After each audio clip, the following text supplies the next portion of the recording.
Back to my channel that is baby blogs. So ఈరోజు ఇక్కడ breakfast items చూపిస్తున్నానండి. So sprouts అనేవి already తెలుసు అందరికీ. ముందు రోజు నైట్ నానబెట్టుకొని నెక్స్ట్ డే కాక ఆ నెక్స్ట్ డే స్ప్రౌటింగ్ అవుతాయి. నెక్స్ట్ వచ్చేసి రాగి జావా.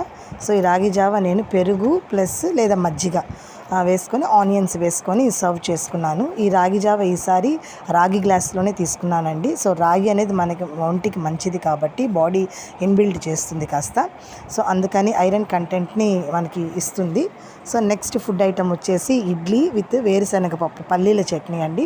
సో పిల్లలు కొంతమంది నచ్చలేదు, అందుకని ఇడ్లీలు కూడా చేయాల్సి వచ్చింది.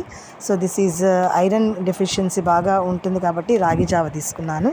అలాగే స్ప్రౌట్స్ వచ్చేసి మన హార్మోన్స్ బ్యాలెన్స్ చేస్తుంది. పీరియడ్స్ ఇర్రెగ్యులర్గా ఉన్న పీరియడ్స్ని రెగ్యులారిటీకి తీసుకొస్తుందండి. So this is the today breakfast.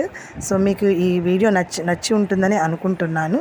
So if you are interested please subscribe my channel, share and give me some suggestions also. Thanks for watching my channel and thank you so much.